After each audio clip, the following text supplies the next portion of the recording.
Ticket নেবেন নাকি পুনর্জন্মের? দাদা, আমাকে একটু একা ছেড়ে দিন। আমার না কোনো টিকিট টিকিট কিছু লাগবে না। টিকিটটা নিন না দাদা, দাম মাত্র 30 টাকা। আজকেই খেলা, আজকেই পুরস্কার বাঁধবে 1 কোটি টাকা। টিকিট যেমন খুশি হোক না দাদা, টিকিট আমার লাগবে না।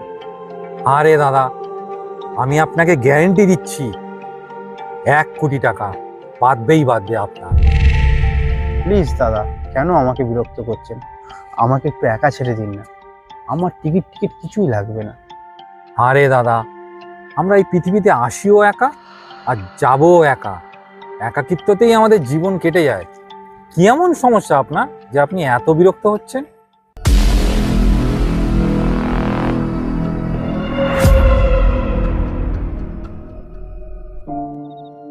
জানো দাদা, আমি একটা মেয়েকে খুব ভালোবাসতাম। তাকে আমি সর্বস্ব দিয়েছি, কিন্তু শুনছি ওই মেয়েটার নাকি সামনের মাসে বিয়ে।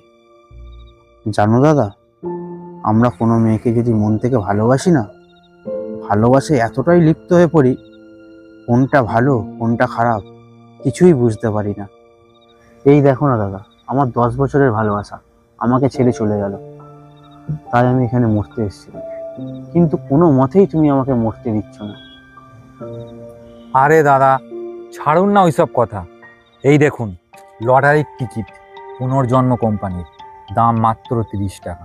আচ্ছা ঠিক আছে, বাদ দিন, আপনাকে কোনো টাকাই দিতে হবে না, আপনাকে আমি এমনিই দিয়ে দিলাম। ধরুন ধরুন ধরুন ধরুন। তুমি যখন জানো এই টিকিটে 1 কোটি টাকা বাঁধবে, তাহলে তুমি আমাকে টিকিটটা ফ্রিতে দিচ্ছ কেন? আরে দাদা, আমরা প্রত্যেকেই মানুষ, আর যখনই কিছু করি সব কিছুর পিছনে একটা উদ্দেশ্য থাকে। তেমনই এই টিকিটটা দেওয়ার পিছনে আমার একটা উদ্দেশ্য আছে। উদ্দেশ্য? কি এমন উদ্দেশ্য? আরে দাদা, এই টিকিটটা যদি বাদে আপনি 1 কোটি টাকা পাবেন, কিন্তু সেই 1 কোটি টাকা থেকে আমাকে 40% দিতে হবে। তার মানে আপনাকে আমাকে 40 লাখ টাকা দিতে হবে। এইবারে বুঝলাম। আরে দাদা, বসে বসে আপনি কি ভাবছেন? যে নাম্বারটা আমি আপনাকে দিয়েছি ওই নাম্বারে ফোন করুন, খেলা এতক্ষণ হয়ে গেছে।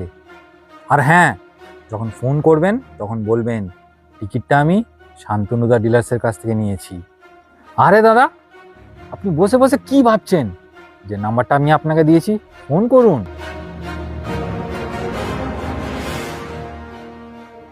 হ্যালো, হ্যালো, আমি পুনর্জন্ম লটারি সেন্টার থেকে বলছি। আপনার টিকিটের নাম্বারটা বলুন।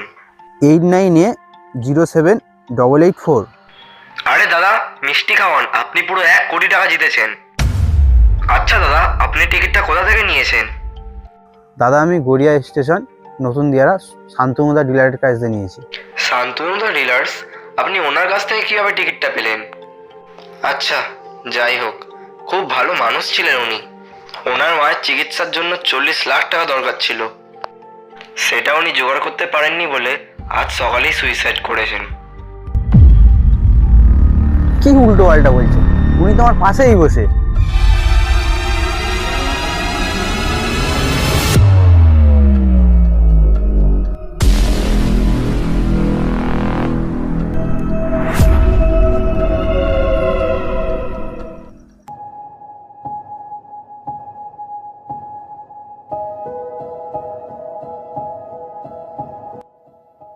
ভয় পাবেন না, টিকিটটা বেচলে তো অত টাকা আমি পেতাম না, আর তাছাড়া আমার ভাগ্যও অত ভালো নয়, তাই আমি আপনাকে বেছে নিলাম। আজ পরিস্থিতির চাপে পড়ে আমাকে এই রাস্তা বেছে নিতে হয়েছিল, কিন্তু আমি চাই না যে আমার মতো কেউ এইভাবে আত্মহত্যা করুক, তাই আমি আপনাকেই বেছে নিলাম। মাটা খুব অসুস্থ জানেন তো, মাকে কথা দিয়েছিলাম হয়তো টাকা নিয়ে ফিরবো, নয়তো ফিরবই না। যাই হোক, চিঠিতে অ্যাড্রেসটা লেখা রইল, টাকাটা পৌঁছে দেবেন, নাহলে কিন্তু আবার আসবো। এবার ভয় পাবেন। মা, তুমি আমাকে ক্ষমা করে দিও। এই পথ বেছে নেওয়া ছাড়া আমার হাতে আর কোনো রাস্তা ছিল না। আমি অনেকের কাছে সাহায্য চেয়েছি, কিন্তু কেউ আমাকে একটুও সাহায্য করেনি। আমি সব দিক থেকে হেরে গেলাম। সত্যি, গরিব হয়ে জন্মানো এই পৃথিবীতে একটা অভিশাপের মতো। তবুও তুমি আমার মা, এবং আমি তোমাকে অনেক ভালোবাসি। কিন্তু তবুও তোমার সন্তান হয়েও তোমার চিকিৎসার টাকা জোগাড় করতে পারলাম না। তাই এই পৃথিবীতে বেঁচে থাকার আমার কোনো অধিকার নেই। আর আমি ভগবানের কাছে প্রার্থনা করব যে তুমি যেন খুব তাড়াতাড়ি সুস্থ হয়ে যাও, এবং পরের জন্মেও আমি যেন তোমার সন্তান হিসেবে জন্মগ্রহণ করতে পারি।